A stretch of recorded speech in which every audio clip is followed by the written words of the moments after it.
Kalau kita pikir baik-baik ya, sebenarnya ikut Tuhan itu tidak sulit.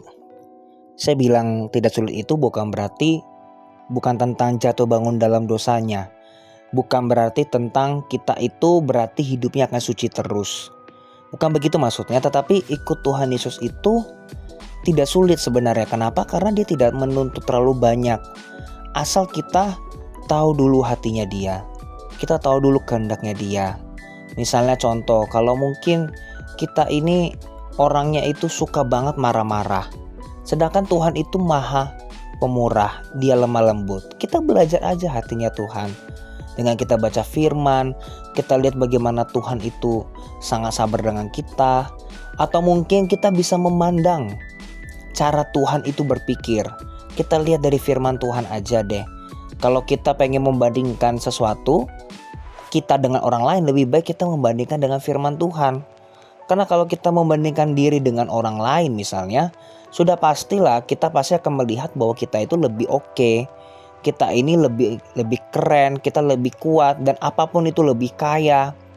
Tapi kalau kita berpandangan dengan firman Tuhan, kita selaras dengan firman Tuhan, pastilah kita semua itu melarat. Kita semua itu tidak ada yang layak. Nah, jadi karena kita itu semua tidak ada yang layak, maka Tuhan Yesus itu yang bermurah hati, dia ingin membantu kita.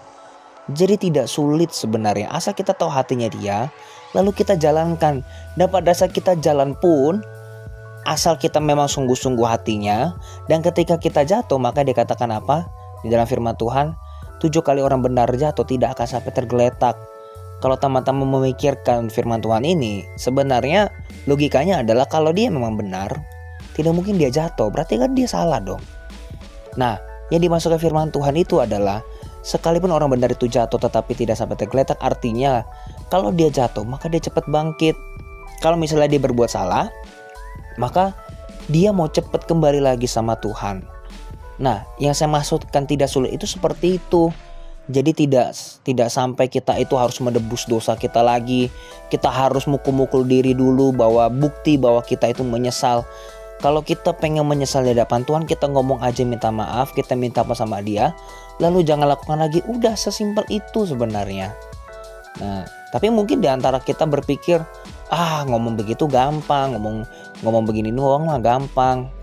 Nah, karena terlihat gampang, sekarang kamu coba dulu. Untuk itulah Tuhan Yesus mengirimkan Roh Kudus-Nya.